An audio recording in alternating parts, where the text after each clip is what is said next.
네, 유아 세례를 위한 부모 신앙교육 세 번째 시간입니다. 오늘의 제목은 역사와 언약입니다. 역사와 언약. 첫 번째는 하나님의 말씀, 성경의 권위에 대해서 나눌 것이고요. 두 번째는 아담에서 아브라함의 연대에 대해서 나눕니다. 세 번째는 성경에서 민족의 뿌리를 찾기. 네, 여러 가지 민족들을 찾아보려고 하고요. 네 번째는 성경이 예언하는 시대에 대해서 나누도록 하겠습니다. 첫 번째는 하나님의 말씀, 성경의 권위입니다. 이 하나님께서 이 말씀, 하나님의 말씀을 기록하고 보존하게 하기 위해서 이스라엘 민족을 택하신 것이에요. 첫 번째 이스라엘 장자 민족, 예수님이 나온 민족, 또 예수님의 이 계통을 잇는 유대 민족, 그 자체도 중요하지만은 특별히 하나님의 말씀에 대한 이 민족이었다는 거예요. 하나님의 말씀을 기록하고 보존하기 위한 민족이 바로 이스라엘 유대 민족입니다. 그래서 이들이 하나님의 말씀을 기록했던 그런 스토리들을 들어보면 엄청납니다. 여호와 하나님의 그 이름을 쓰기 위해서 목욕을 하고 썼다든지 틀렸을 때 바로 다 파괴를 해버린다든지, 그래서 이 모든 것들 너무나 온전하게 기록하기 위해서 하나님의 말씀에 대해서 1.1획도 훼손이 없게 하기 위해서 정말 그 모든 것들이 또 기록되고 또 보존되고 또 이어져 왔다라는 것이 이 이스라엘 민족 안에 있던 그런 스토리들이고요. 그래서 지금의 이 구약 말씀, 하나님의 말씀들이 그렇게 온전하게 기록이 잘 유지가 됐다는 것입니다. 특별히 1948년 이스라엘 나라가 회복되기 1년 전에 1947년에 사해사본이라는 것이 발견이 되는데요. 이 광야에서, 이 사해 근처에 있던 광야에서 어떤 동굴에서 어떤 목동이 이렇게 하다가 그 안에 있던, 항아리 안에 있던 그 사본들을 발견한 거예요. 이 사본들은 언제 쓴 사본이냐? 이 예수님과 세례 요한 당시, 그러니까 지금으로부터 2000년 전에 그 사람들이 그 외부에서 모여가지고 따로 쿰란 공동체라고 하는 그런 경건한 공동체를 세상에서 구별되어서 우리가 온전한 믿음으로 거룩하게 나아가자라고 하는 결단을 가진 사람들이 모여서 성경을 필사하면서 하나님의 말씀을 쓰면서 그렇게 믿음을 지켰던 그 쿰란 공동체가 있는데요. 그들이 남겼던 그 사본들이 2000년 후에 하나님의 이 예언이 성취되기 위해서 이스라엘 나라가 세워지기 1년 전에 발견이 된 것입니다. 이게 엄청난 일이죠.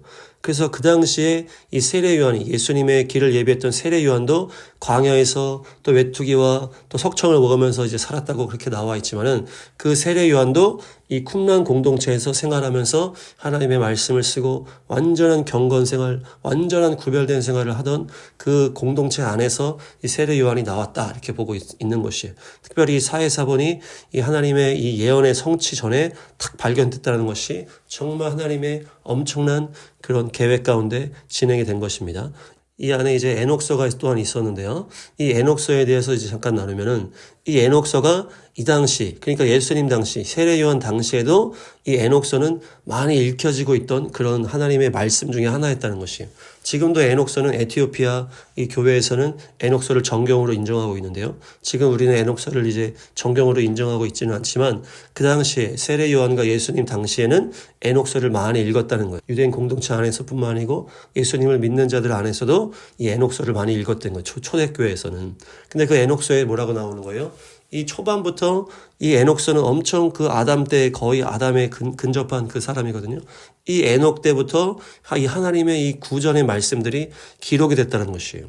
에녹 때부터 하나님께서 모세에게도 강력하게 말씀을 기록할 수 있도록 이렇게 하셨고, 우리는 계속 모세가 다 기록했다 이렇게 계속 얘기하고 있지만은, 모세가 다 기록한 게 아니고 모세 때까지 내려오던 그 모든 구전 성경들이 있었다는 것이에요. 이스라엘 민족 안에. 그 시작점이 바로 에녹이라는 것이에요. 에녹. 그래서 에녹 때부터 엄청난 하나님의 계시를 받고, 이 하나님의 그 모든 이제 구전의 그 성경의 내용들이 에녹서가 이 기록을 하면서 전수를 시켰다는 것입니다. 그 전에 구전으로 계속 내려오던 것들, 아담과 하와의 스토리, 여러 가지 이야기들이 구전으로 내려오다가 에녹 때부터 하나님과 동행하면서 하나님의 말씀을 300년 동안 전하다가 이 승천했던 그 에녹서부터 구전 성경이 기록되면서 이 유대인 안에서 계속 기록으로 전수됐다는 것이에요. 그러면서 이 모세 때까지도 오신 것이고, 이 모세 때 또 쫙 정리를 한 것이고, 더 이어서 계속해서 그것들이 전수됐다는 것이에요. 특별히 전 세계 역사 속을 찾아볼지라도 전 세계 역사 속에서 가장 정확한 그 기록으로 남은 것이 이 구약 성경이에요. 다른 것들은 다 어떤 벽화라든지 정말 이제 뭐 유물 정도로밖에 남지 않았지만은, 그러니까 구약 성경이 기록된 것 중에서 가장 오래되고 가장 정확한 역사의 기록이라는 것이에요. 전 세계 역사 속을 찾아볼지라도. 예, 그래서 우리가 이 구약 성경을 볼 때에 가장 정확한 역사서다. 이 전 세계 무엇을 찾아봐도 이 구약 성경만큼 정확한 역사서가 없다. 그런 구약 성경만큼 정확하게 기록된 기록이 없다라고 보는 것이. 그렇기 때문에 구약 성경이 가장 기초적인 이 텍스트입니다. 역사에 대해서. 이것을 가지고 그 주변의 다른 역사들도 우리가 볼 수가 있는 것이에요. 예, 다른 역사서 가지고서 구약 성경을 연구하는 것이 아니고 구약 성경을 가지고서 다른 역사를 연구할 수 있는 거예요. 그만큼 가장 권위 있고 가장 정확하고 가장 오래된 기록이 바로 구약 성경입니다. 그래서 우리가 구약 성경을 뭐 그냥 이거 뭐 신화 아니냐, 뭐 그냥 만들어낸 얘기 아니냐, 그런 스토리가 많지만은 그건 다 말도 안 되는 것이고 가장 정확하게 기록이 남긴 역사서라는 것이에요. 그래서 그 아담에서 아브라함 연대를 한번 살펴보시면, 아담에서 이제 노아 때까지 이제 각 사람의 나이가 나옵니다. 나이가. 뭐 먼저 읽겠습니다. 창세기 5장. 에녹은 65세에 무두셀라를 낳았고, 무두셀라는 187세에 라멕을 낳았고, 라멕을 낳은 후 782년을 지내며 자녀를 낳았으며, 그는 969세를 살고 죽었더라. 아멘. 창세기 이제 앞부분에 보면은 이 여러 가지 그 족보가 나옵니다. 족보가 나오는데 이들이 어떤 몇 살에 누굴 낳고 몇 살까지 살다가 죽었다라는 것이 정확하게 기록이 돼 있어요. 그러니까 이것들이 계속 기록적으로 구전으로 기록으로 구전으로 계속 남아왔다는 것이에요. 그러니까 이 나이가 그냥 막 지어낸 나이가 아니고 그냥 대충 한 나이가 아니고 정확한 나이라는 것이에요. 그것이 이 노아의 홍수 때 연대랑 탁 맞아떨어집니다. 그래서 에녹이 이 하나님의 이 심판에 대한 말씀을 받고서 무두셀라, 하나님께서 이 마지막에 홍수를 보낸다라고 하는 무두셀라의 이름을 짓고서 이 회개에 대한 선포를 돌아다니면서 하거든요. 그러면서 에녹은 365세에 이제 승천을 하게 되고, 이 무두셀라가 죽을 때에 이 노아의 홍수가 시작이 되는 것이에요. 그것이 노아 홍수가 600세라고 나오는데, 이 에녹부터 무두셀라, 라멕, 노아까지 쭉 나이를 다 더하면은 그 연대가 딱 맞아 떨어지는 거예요. 이들의 이 족보에 쓰여진 나이와 이 홍수의 연대가 딱 맞아 떨어집니다. 그러니까 이것이 그냥 대충 해서 만든 것이 아니고 정확한 기록을 맞춰가지고 이 족보가 쓰여졌다는 것입니다. 그러니까 이 족보가 완전한 족보라는 것이에요. 특별히 아담에서 아브라함까지가 1948년이 나옵니다. 이 족보를 쫙 정리를 하면은. 창세기 앞부분에 나오는 그 족보가 나이가 다 나오는데, 아담부터 아브라함까지 나이를 쫙 더하면 이 아브라함이 태어난 날짜가 1948년이에요. 아담부터. 1948년 후에 아브라함이 태어난 것이에요. 놀라운 것은 무엇입니까? 둘째 아담이라고 하는 우리 예수님께서 태어나신 날과 이스라엘 나라의 이 마지막 때 회복, 1948년의 나라의 회복을 딱 날짜를 맞추면 1948년이랑 맞아 떨어진다는 것이에요. 그러니까 아담부터 아브라함까지가 1948년이고 둘째 아담 예수님부터 이스라엘 나라의 회복 때까지가 1948년이어서 딱 이 날짜를 맞췄다는 것이 하나님께서 역사 속에서. 그래서 1948년에 맞춰서 이 아브라함이 태어난 날짜랑 이스라엘 회복의 날짜가 연결이 된다는 것입니다. 특별히 아브라함이 75세에 하나님의 부르심을 받으면서 이 창세기 12장에 너는 본토 친척 아비집을 떠나서 내가 너를 부르는 곳으로 가라, 이렇게 하면서 나오는 게 75세거든요. 근데 1948년에 75세를 더하니까 지금 역사를 따지면은 2023년이 되는 것이에요. 그러니까 아브라함이 성경 역사에 딱 들어 나왔을 때가 75세인데 거기다가 이스라엘 나라가 1948년에다가 75를 더하니까 2023년 이스라엘 하마스 전쟁이 났던 해라는 것이에요. 이스라엘 하마스 전쟁을 통해서 엄청난 이 학살이 있었지만은 그 사건을 통해서 전 세계적으로 이스라엘이라는 나라가 핵심 나라로 모든 뉴스의 탑을 장식하면서 모두가 이 이스라엘 나라를 집중하게 된 시점이라는 것이에요. 코로나 이후에.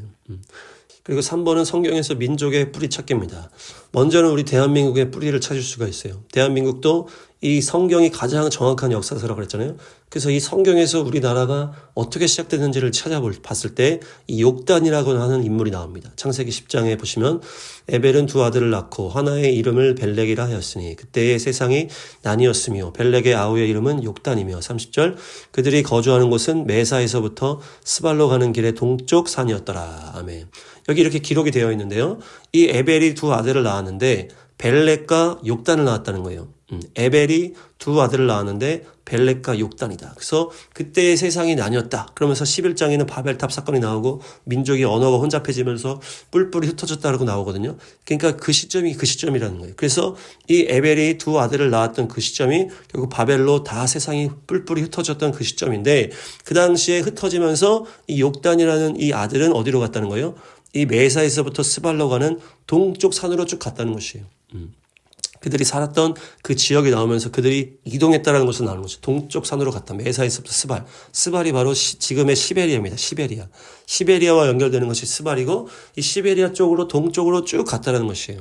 그래서 우리나라의 그 민족의 그 노래가 아리랑이잖아요. 아리랑. 최초의 언어라고 말해지는 그 수메르어에서 이 하나님을 지칭하는 그 단어가 바로 알이야. 알. 하나님을 지칭하는 그 말이 알이야. 알. 그 히브리어에서는 엘로 나오는데 이 최초의 언어라고 보여지는 이 수메르어에서는 알이라고 나오는데 우리나라가 알이랑 고개를 넘어왔다 해서 알것이 알이랑이 알이랑이 아니고 알이랑이라는 것이에요. 알이랑.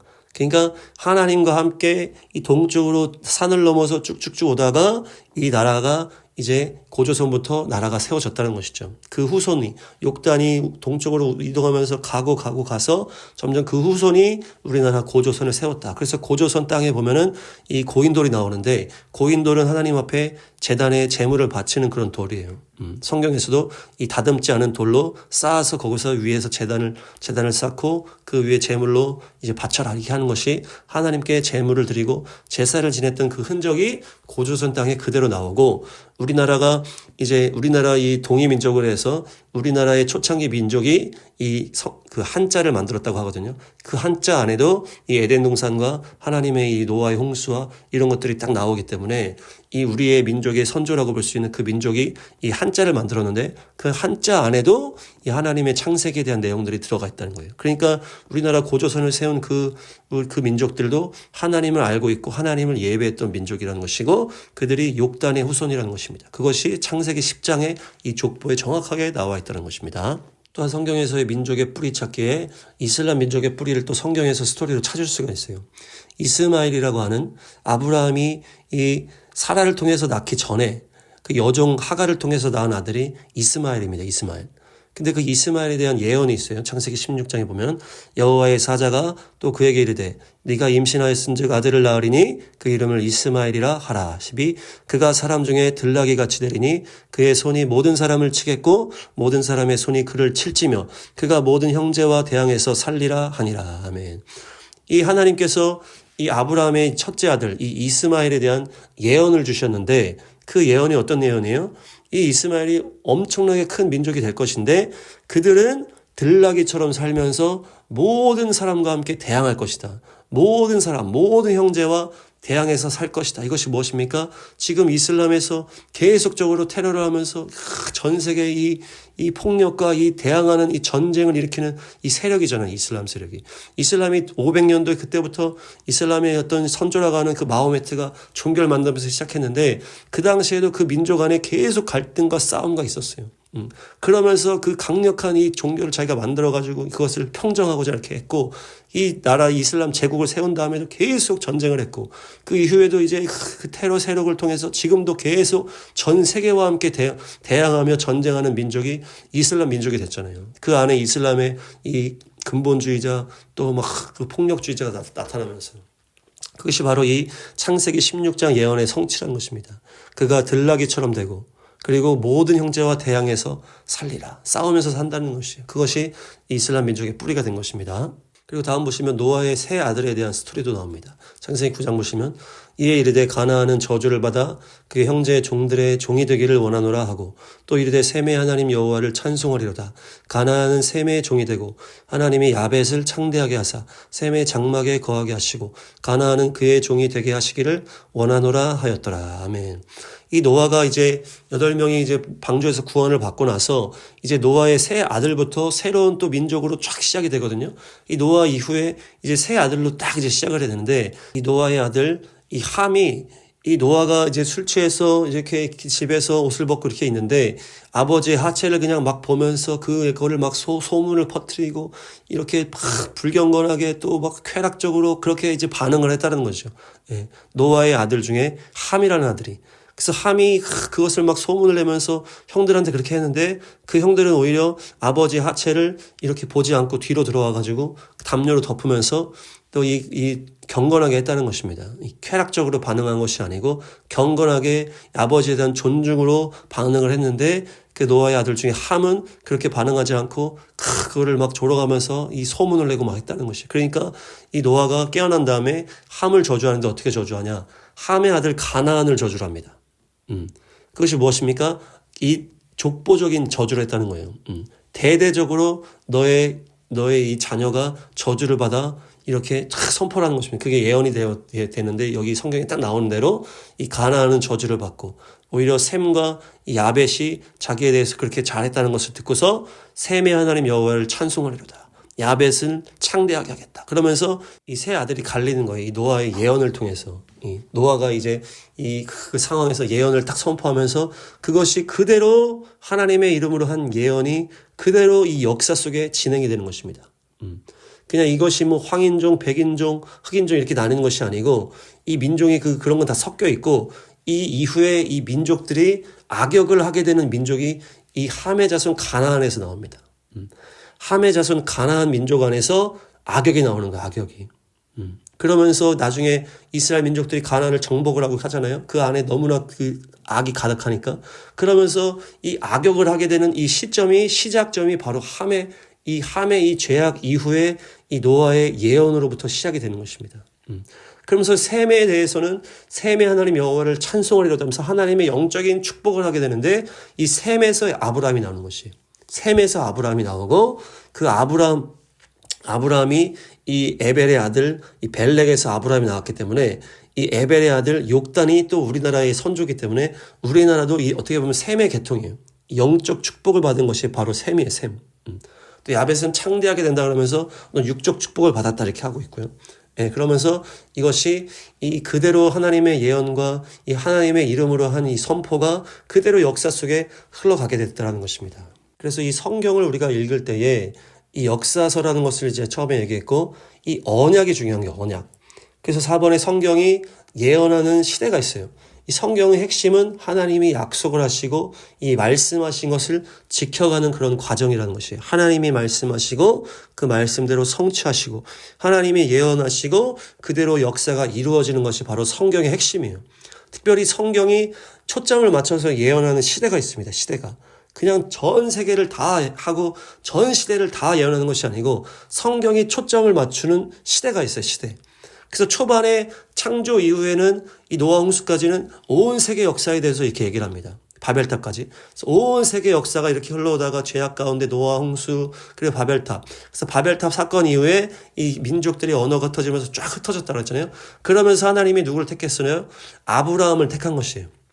한 사람을 택하고 그 사람에서부터 가정과 가문과 민족이 나오고 이 왕족의 어떤 그 나라가 생기면서 이 모든 샘플이 더 거기서 시작했다고 했잖아요. 그래서 바벨탑 사건 이후에 아브라함 때부터는 이스라엘 민족 안에서 하나님이 초점을 맞추신 거예요. 민족을 만들기 위해서 그 당시 가장 비옥한 땅 이집트로 들어갔다고 했잖아요. 거기서 나오면서 민족이 시작되는 그 이야기가 출애굽기인데 이 출애굽기가 또 중요한 시점이에요. 왜냐? 이스라엘 민족이 시작되는 시점이기 때문에. 그래서 그들이 출애굽한 다음에 가나안 땅으로 가서 정복을 하면서 그 땅을 차지하면서 민족을 시작하고 나라를 시작하게 되는 그 시점이 또 중요한 시점이고 또한 시간이 흘러서 이스라엘 나라가 또 거기서 죄악 가운데 우상숭배 가운데 망하는 시점이 있습니다. 망하는 시점. 그러니까 이스라엘에 초점을 맞춘 다음에는 이스라엘 안에서 하나님이 계속 역사를 하시는 거예요. 그 당시에도 열방도 있고 막 다 이방 나라도 있었지만은 하나님의 초점과 그 예언의 초점이 이스라엘 중심으로 계속 흘러갔다는 거예요. 언제까지? 예수님이 태어나실 때까지. 하나님의 아들 예수님께서 이 세상에 메시아로 오시는 그 초림 때까지 이 하나님의 이 초점과 이 예언의 말씀들은 이스라엘 중심으로 왔다는 것이에요. 그런데 예수님의 초림 이후에 죽음 이후에 부활하시고 그 십자가 부활의 복음이 완성이 된 다음에 그때부터 이방인의 때가 시작되는 것입니다. 이방인의 때가 시작이 되면서 사도행전 중간부터는 이제 사도 바울로 이제 초점이 바뀌면서 이방인의 사도 바울도 유대인이었지만은 이방인에게 복음을 전하는 그 역할을 쭉 보여받고서 그것을 돌파하면서 복음이 쫙 퍼졌더라 하면서 사도행전이 끝나는 거예요. 그러면서 하나님의 초점이 딱 끝납니다. 그러니까 이 마지막 초점이 어디냐면 이스라엘이 흩어지고 예루살렘 성전이 파괴되고 그 역사 속에 그 AD 70년에 로마가 예루살렘 완전히 박살내는 어떤 그 시점까지 예언이 되어 있고 그 뒤에가 계속 이방인의 때의 연속이에요. 그냥 복음이 증거되는 연속. 그 중간에 대해서는 어떤 구체적인 예언이 없어요. 그리고 그 예언의 초점이 어디다? 지금 우리가 살고 있는 지금 이 마지막 때의 예언의 초점이 있다는 것입니다.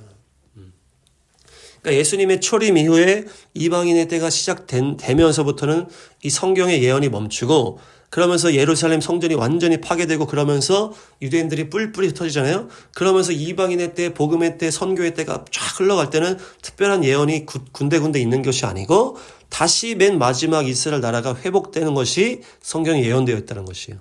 그렇기 때문에 1948년에 이스라엘 나라가 회복된 것이 하나님의 말씀의 그 예언의 성취가 되는 것이고 그래서 그 나라의 회복부터가 마지막 때라고 하는 것이에요. 이스라엘 나라가 아브라함 때부터 이 다윗 왕 그리고 예수님까지 이스라엘 나라 중심으로 있다가 이제 이스라엘 나라가 망하면서 복음이 이제 이방인에게 흘러가면서 이방인의 때가 시작이 되었고 그 때가 마무리가 되는 이 1948년 이 종말의 때가 이스라엘 나라가 시작되면서 이 마지막 때가 시작이 되었고 그 때를 우리가 지금 살고 있다는 것입니다. 그러니까 지금이 마지막 때요. 그 핵심이 이스라엘 나라의 회복이고 그만큼 예수님이 지금 오실 때가 가까웠고 이 말씀이 초점 맞추는 때가 바로 지금이라는 것입니다. 그래서 성경은 하나님의 예언과 성취에 대한 역사책입니다. 하나님의 예언과 성취에 대한 역사책인데 그러나 현대의 많은 신학자들은 마지막 때와 이 지금의 시대와 성경은 전혀 관계가 없다고 잘못 가르치고 있는 거예요. 이스라엘이 흩어진 다음에 이방인의 이제 때가 시작이 됐잖아요. 그러면서 이방인들의 신학이 그때부터 시작이 되는데 이때 뭘 잘못했냐? 기독교를 국교화하면서 로마 황제가 기독교를 국교화하면서 그동안 200~300년 동안은 막 박해하고 막 죽이고 하다가 이제 로마 황제가 이제 기독교를 국교화하게 되는 거예요. 그러면서 박해가 없어지면서 동시에 무슨 일이 일어납니까? 유대인의 뿌리를 뽑아버리는 것이에요. 왜냐? 유대인의 뿌리가 다 구약의 전부잖아요. 구약의 모든 것들이 다 유대인의 그 나라 안에 들어가 있었는데 그거를 뿌리째 뽑아버린 거예요. 그러면서 그냥 예수님 믿고 복받자 어떤 이런 개인적인 신앙으로 바꿔버린 것이. 왜냐? 이 예언의 성취를 막기 위해서. 마귀가 그렇게 한 것이죠. 국교화하면서 이 로마 황제가 기독교라고 하는 이 공동체에다 권세를 주고 돈을 주고 엄청난 그 힘을 실어주거든요. 그전에는 그렇게 박해를 하다가 이 마귀의 작전이 바뀐 거예요. 그러면서 이 로마 황제가 이 기독교를 막 이제 막 올려주고 막 돈을 주고 하면서 그 유대인의 안에 있던 뿌리를 다 뽑아버린 것이에요. 어떤 절기라든지 어떤 시점이라든지 하나님의 예언과 성취라는 그 핵심 주제가 유대 뿌리가 뽑히면서 완전히 사라져버리고 그냥 예수님 믿고 네 삶이 구원받고 천국 가라. 어떤 개인의 변화만 추구하면서 이 권세자들은 또 그걸 가지고 자기의 이 권력을 향해서 막 한 것이 그러면서 이 중세의 천년의 암흑의 시대가 시작되는 것입니다. 그러면서 결국에 지금까지 온 이 이방인의 신학이라는 것이 뭡니까? 예수님의 그 믿음으로 인하여서 그냥 자기 구원에 대한 이기적인 신앙만 남아버린 것이에요. 네, 그래서 마지막 결론은 무엇입니까? 하나님의 말씀은 하나님의 언약과 성취가 결국 성경의 핵심이다. 하나님의 약속과 그 약속을 이루시는 일, 성취가 바로 성경 역사의 핵심이고 그 언약과 성취가 온 세상의 역사에 연결이 되어 있고 또한 지금 일어나고 있는 이 모든 일들 역시 성경의 연장선이다. 그 초점이 달랐기 때문에 이 마지막 때 계속 이 이스라엘이 이 나라가 없을 때는 그 초점이 없다가 이제 이스라엘 나라가 회복되면서는 초점이 탁 다시 이스라엘 중심으로 이 마지막 때 열방 중심으로 이 성경의 예언이 성취되어 가고 있다. 또한 그래서 하나님은 역사의 주관자가 되시는 것이에요. 다시 등장한 이스라엘 나라를 중심으로 하나님의 뜻을 분별하면서 다시 오실 예수님을 기다리면서 우리가 무엇을 봐야 됩니까? 성경에서 성취되어지는 이 말씀을 봐야 되는 것이에요. 성취가 된 말씀이 있고 성취가 되지 않은 예언이 있어요. 그래서 이 전 세계에 흩어진 유대인들이 이스라엘 땅으로 돌아올 것이라고 하는 그 하나님의 예언이 있거든요. 근데 그것이 온전하게 다 채워져야 되는데 지금 미국에만 해도 500만 명의 유대인들이 있고 아직 이 열방에 흩어진 그 유대인들이 박해 때문에 막 2차 대전 히틀러 그것 때문에 흩어진 이 유대인들이 아직 이스라엘 땅에 돌아오지 않았어요.